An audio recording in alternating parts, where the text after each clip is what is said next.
I'm Michelle Taylor. I'm the Chief Administrative Officer and CFO of the New Bedford Whaling Museum. Thank you all so much for coming today. We are very excited, as you can imagine. Well, here's the Mayor of the City of New Bedford, Jon Mitchell. Jon, thanks for coming. We have Representative Antonio Cabral is here with us today. And I'd also like to point out that our project team is here. You noticed that the work has begun behind us thanks to Dan Silver of Century Paving and his crew.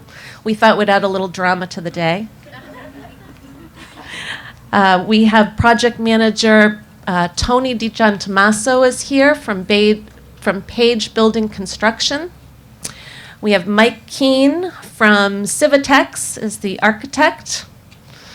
And we have Christian Farland is here from Farland Corp Engineering. And we have Nan Sinton from Sinton and Michener, which is the landscape designer. It's a great project team led by John Garfield is the chair of the Building and Grounds Committee. John is here with us today. And members of our Board of Trustees, thank you all for coming out. It's an exciting day. We're very excited to begin. But before I begin to hand it over to Carol Taylor, our chair, I also wanted to acknowledge someone who's not here today, Jim Lopes. You may remember Jim Lopes. He was the original,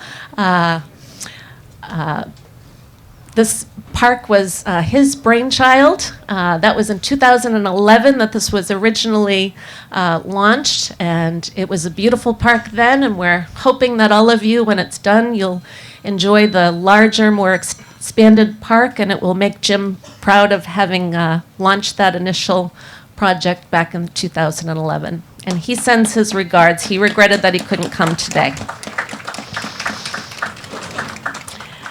Captain Paul Cuffe, as we all know, was one of the region's most remarkable figures. He was a skillful mariner. He was also a successful merchant, philanthropist, community leader, civil rights advocate, and abolitionist. In 1780, he petitioned for the right to vote as a landowner and taxpayer. He established one of the first integrated schools in America. We are proud to stand here today to break ground on what will be an expanded open space park honoring Captain Paul Cuffe's legacy. To open the ceremony, I'd like to introduce Carol M. Taylor, Board Chair of the New Bedford Whaling Museum.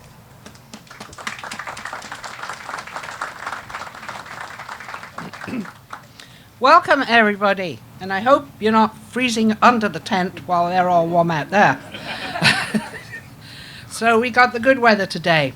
It's an exciting day for the Whaling Museum, and I think also for the city of New Bedford. As you know, a crucial part of our mission is always to tell the history of Old Dartmouth and the multiple communities that are featured in that history. Paul Cuffe, as you heard, has been an important part of that mission, a multifaceted contributor to the 19th century community, and we first recognized that when we established the Paul Cuffe Park here in 2011. This is near the site where Cuffe's original store, Cuffe and Howard's, stood. So we were really trying to keep it in the family. I'm not going to repeat the details of Cuffe's life and significance, because you will hear that in detail, but it is a wonderful opportunity here to be able to recognize his legacy, and I want to thank all of those who helped us realize this vision and bring it to fruition shortly after the 200th anniversary of Cuffe's death last year. First of all, the completion of the Wattles Jacobs Education Center behind us opened up the possibility of an expanded Cuffe Park.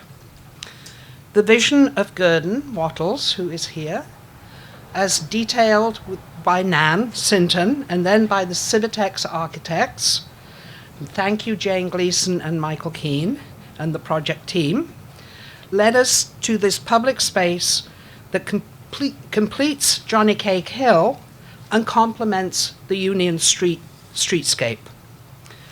The strong support of the city has been a vital piece of this, and it was exemplified in the endorsement of the Historical Commission that this project complements and supports the historic district, realizes the objectives of the city's downtown action plan related to urban density and activating underutilized sites. So we're very pleased to be able to develop this as a public space and as a gift to the city.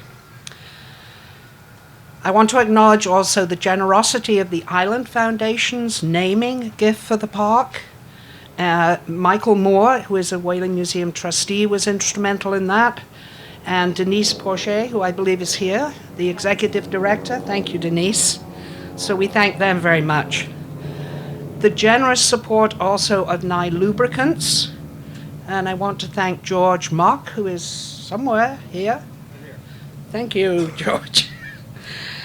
For recognizing the museum's leadership role in the renovation of Johnny Cake Hill and of our efforts to tell the story of Paul Cuffe and others. And I want to acknowledge, as always, Gurdon and Kathy Wattles, who were instrumental in their support of this first stage of the park 7 years ago. So thank you very much. And to all our other donors, to the community partners, the advisory committee members who have worked so hard to tell the stories of Cuffe that will be on the panels in the park. And we just heard that the texts for those have actually been completed. And I know I've sat in on some of those meetings. That was a lot of work.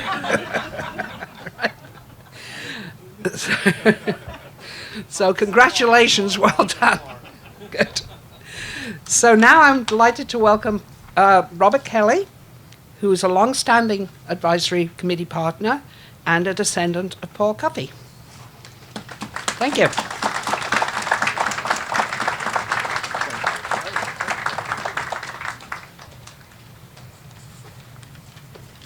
Good morning. I am so happy to be here. First, I'd like to thank some people, some organizations who made this day possible. The New Bedford Whaling Museum, its Board of Trustees, its staff, its administration, the donors, and Carol has just listed many of those. I won't repeat them, but the individual and the corporate donors to this project, the elected public officials, I thank you. I see a lot of dear friends and acquaintances, and I thank you all as well. Captain Paul Cuffe had a large international support network. It included Native Americans, African Americans, Caucasian Americans, Europeans, Africans. I understand he had a very large support network that helped him do things that he was driven to do. I am reminded, though, of one quote. Excuse me. An 1848 quote by Wilson Armistead, which says, "The exertions of Paul Cuffe and his brother influenced permanently the welfare of the whole colored population of North America." The exertions of Paul Cuffe and his brother influence permanently the welfare of the whole colored population of North America.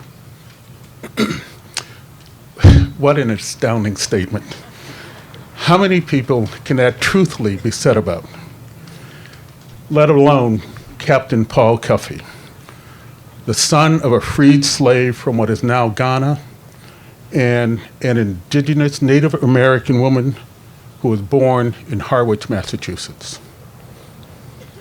I have faith that this park and the New Bedford Whaling Museum will provide its visitors with the reasons and the evidence why Armistead made that statement in 1848, and I can't wait to see it come to fruition.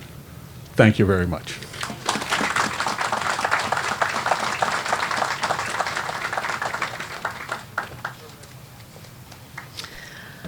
Next up, a man who needs no introduction, the mayor of the city of New Bedford, Jon Mitchell.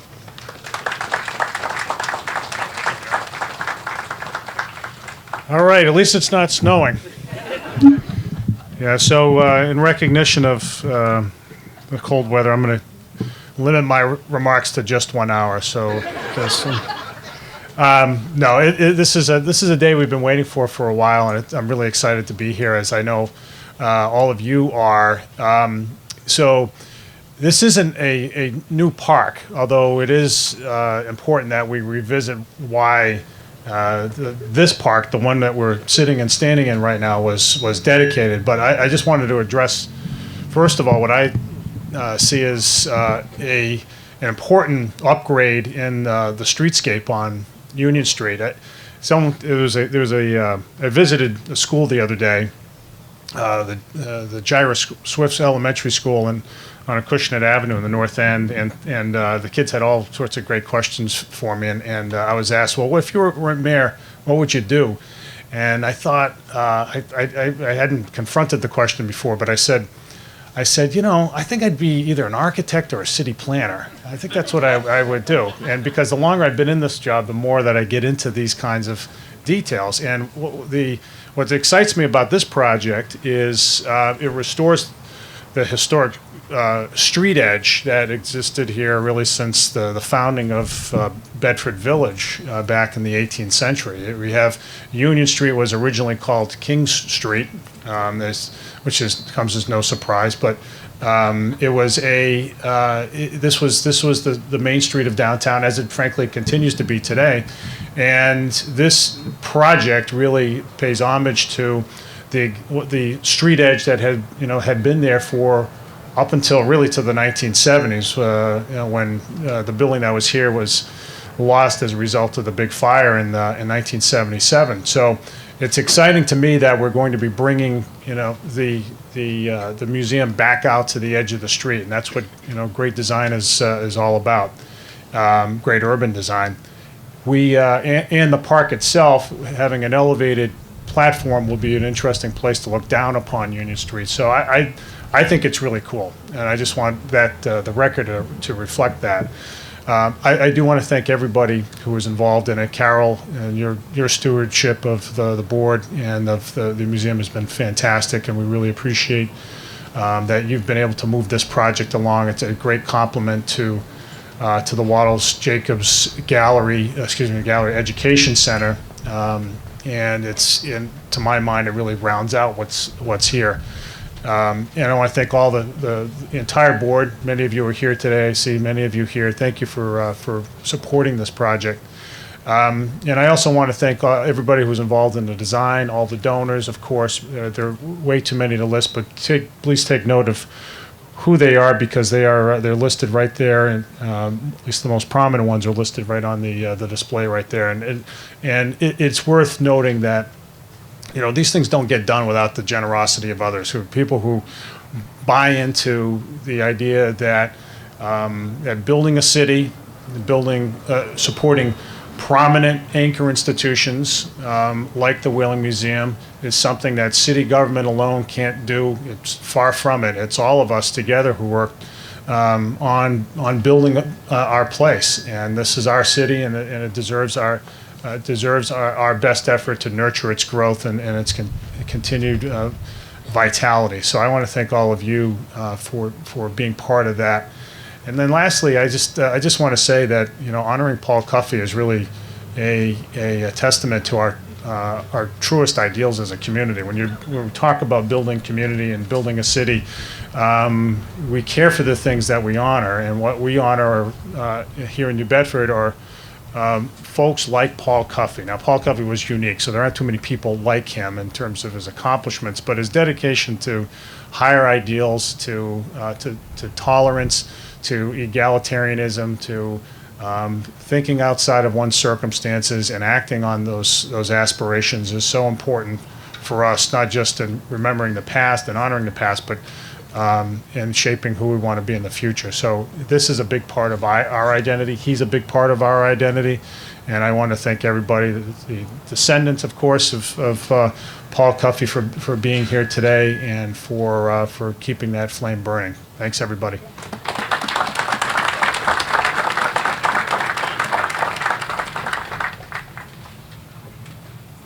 Thank you, Mayor Mitchell. We are indeed very fortunate to have you leading this great city, your tremendous vision.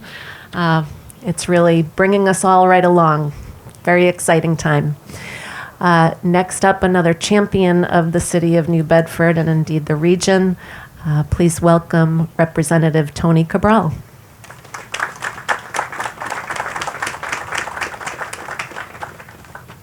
It is cold here. I think out there is much better. But let me begin by thanking Carol and Michelle and the entire Board of Trustees of the Whaley Museum for this occasion. I was here in 2011 on the original launch of this space, and Jim Lopes, a big thank you to Jim Lopes, if you remember. He was the force behind really dedicating this space to Paul Cuffe. And I think we thank Jim in his hard work from 2011. But I'm delighted to be here, obviously, and happy to be here again on the relaunching, if you will, of this space, to really take this space to the next level, to really tell the story of Captain Paul Cuffe. You know, it's important, as the mayor said, to really recognize, and this city has done the best in terms of recognizing individuals such as Paul Cuffe. It's important for us as a community, as diverse as we are, to really highlight the contributions of those individuals that made this city what it is today. You know, maritime New England produced so many important figures, right? And amongst all of those, right here in New Bedford, right here in our region, was Paul Cuffe, Captain Paul Cuffe, right? Someone who was a black man back in his day, the first to actually meet and sit with a U.S. president, a wealthy man, right?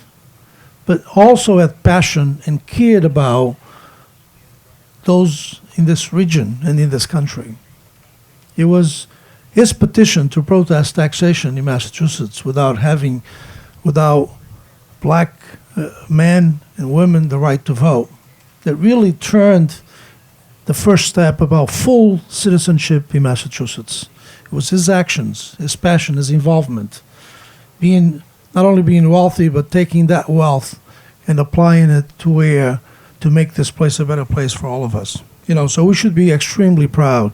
I'm so glad to see a descendant of Captain Cuffe here. I believe you were here in 2011. Right, there were others that was right? And you know, it's exciting. It's really exciting for me to be able to be amongst you and the descendants of Captain Cuffe, and because it's like full circle, right? As the mayor said, this is important not only for you. Yeah, it is important to reestablish the curbside here on Union Street. This, to me, is much more than just a physical aspect of making this curbside again one that is important, but it's really about celebrating someone, celebrating a history of a person that lived in this community, worked in this community, in this region, and made a difference. And how challenging it was for someone of his background in those days to make that difference. And he took that challenge on. And he made money, yes, he did. And there's nothing wrong with that. But he put that wealth to a good cause, to go beyond himself and beyond his family. So I can't wait for the fall. It's going to be the completion in the fall, because to really tell the story, for folks to, in our young people, be for our kids in high school or middle school or elementary school, to come through here, through this great institution as the Whaley Museum, and have an opportunity to really come into this space and learn about someone that really made a difference.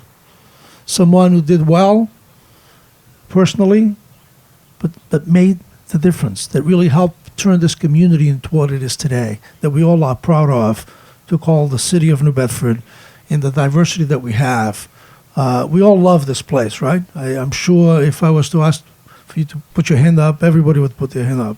We love this place called New Bedford and this area called South Coast and beyond, because we really understand how important it is to highlight the contributions of individuals that made the difference to make this place a better place for all of us and for our kids and for our grandkids.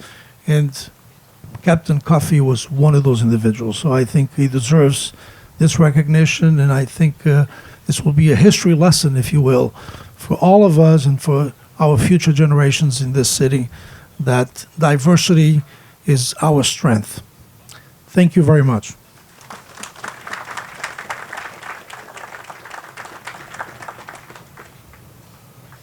I don't know if you all noticed, we've got some students here with us today. Little call out to the students from Nativity Prep in the back there. Hi, kids. Thanks for coming out.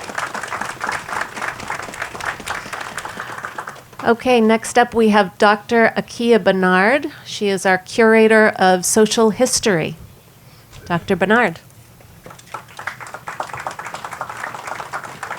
Good morning. I think I'm the only person that's come up here all bundled up. It is my great, great pleasure to be able to introduce to you Don Blake Thunderwolf, a Cuffe descendant who will come up and say a few words, and then we'll perform a Native American smudging ceremony while I read a prayer written by Paul Cuffe. Don?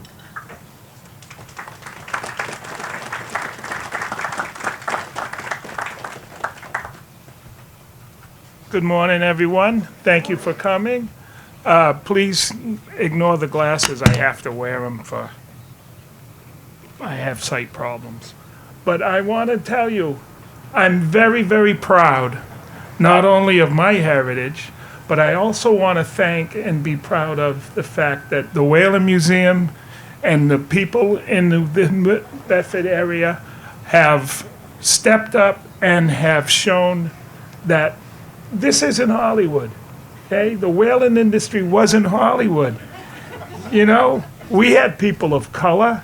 We have people of, if you look at the old Whaling Museum movies or the old movies, it was all, you know, Gregory Peck and all these, but there were a lot more people of that than they had given us credit for. So now it's nice to see that there's a lot more diversity in our stories, that there's Native people, there's Portuguese people, there's Irish people, there's every culture is representative in the city of New Bedford.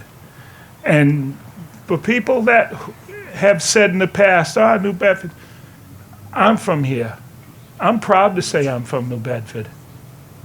A lot of us are proud to say we're from this area and not the ugliness that we hear about. This is a beautiful place. It's a great place. It's a place where people of diverse cultures can get together and enjoy our city.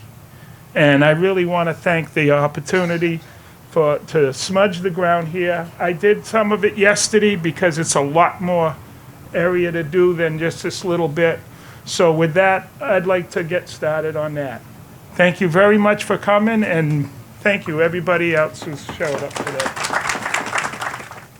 I'm going to read some words from Paul Cuffe, but feel free to pay attention to Don and not me.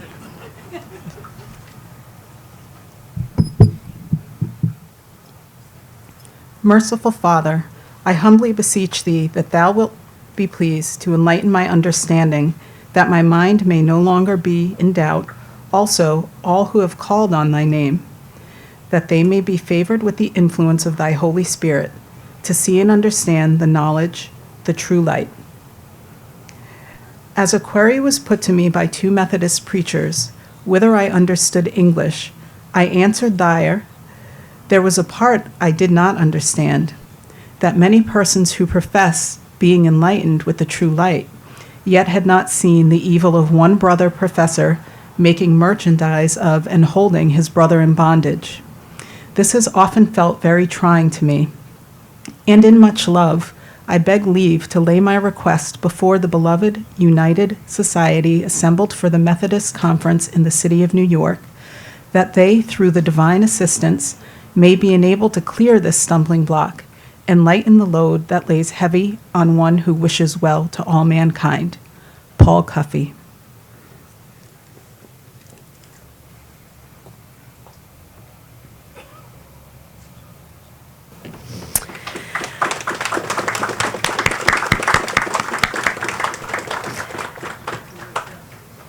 This park will be a gathering place. It will be a tribute, and it will be an educational tool. We, as you heard, we're working very hard on the completion of that curriculum and content with the aid of the Cuffe Park Advisory Committee. Thanks so much for all of your hard work, and thank you again to the original team of the original Cuffe Park. It wouldn't be here. We wouldn't have thought of it without all of your hard work and the original conception of the project. So we're very grateful for that.